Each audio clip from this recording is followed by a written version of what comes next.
நடிகர் தனுஷ் அவர்களுடைய பிறந்தநாள் சமீபத்தில் கொண்டாடப்பட்டது. வழக்கம் போல இல்லாமல் இந்த பிறந்தநாளுக்கு கூடுதல் சிறப்பாக அவருடைய ரசிகர்கள் மன்ற உறுப்பினர்கள் அப்படின்னு பலரையுமே கூட்டமாக கூட்டி கிட்டத்தட்ட ஒரு கட்சி மாநாடு போல நடத்தினார். முன்பே பாத்தீங்கன்னா நடிகர் தனுஷ் அவர்கள் அரசியல் கட்சி துவங்க உள்ளார் அப்படின்ற ஒரு பேச்சு இருந்தது. இதற்கிடையில திமுகவுடன் தனுஷ் அவர்கள் கூட்டணி சேர உள்ளார் அப்படின்ற பேச்சுமே போச்சு. ஆனால் தற்போது நடிகர் தனுஷ் அவர்கள் தனியாக தான் கட்சி ஆரம்பிக்க உள்ளதாக சோசியல் மீடியாக்கள்ல பல பேச்சுகளுமே இருந்துட்டு இருக்கு. சமீபத்தில் கூட இவருடைய கொடியின் நிறம் புகைப்படத்தை புதிதாக மாத்தினாங்க. மேலும் பாத்தீங்கன்னா நடிகர் தனுஷ் அவர்கள் தளபதி விஜய் அவர்கள் ஆரம்ப காலகட்டங்கள்ல பண்ணது போல அடிக்கடி ரசிகர்களை சந்திப்பது, புகைப்படம் எடுத்துக்கொள்வது, பிரியாணி சமைத்து போடுவது அப்படின்னு தமிழக அரசியல்ல தன்னுடைய பார்வையை விரிவாக்கி உள்ளார் அப்படின்னு பல அரசியல் வல்லுநர்களுமே தொடர்ந்து பேட்டி கொடுத்துட்டும் இருக்காங்க. இந்த நிலையில பாத்தீங்கன்னா நடிகர் தனுஷ் அவர்களுடைய நடிப்புல அடுத்ததாக ராஜ்குமார் பெரியசாமி இயக்கத்துல ஓம் அப்படின்ற திரைப்படம் ரிலீஸ் ஆக இருக்கு. சோ இந்த படத்திற்குமே ரசிகர்கள் மத்தியில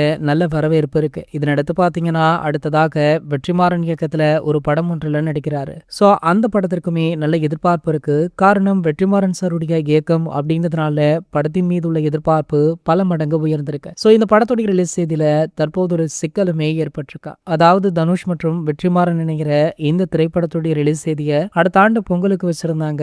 சோ அதே ரிலீஸ் செய்தியை நம்ம அஜிசருடைய இயக்க 64 டேர் டெவில் அப்படின்ற திரைப்படம் லாக் பண்ணிருக்காங்க. சோ அஜித் சார் ஒரு சீனியர் ஆர்டிஸ்ட் அப்படின்றதுனால நடிகர் தனுஷ் அவர்கள் அந்த ரிலீஸ் தேதியை மாத்திருக்காரு. சோ இந்த தகவல் தற்போது சோசியல் மீடியாக்கள்ல வைரலுமே ஆகிட்டு இருக்கு. இது போன்ற செய்திகளை பத்தி நீங்க உடனே தெரிஞ்சுக்க நம்மளுடைய சேனலை மறக்காம சப்ஸ்கிரைப் பண்ணிக்கோங்க.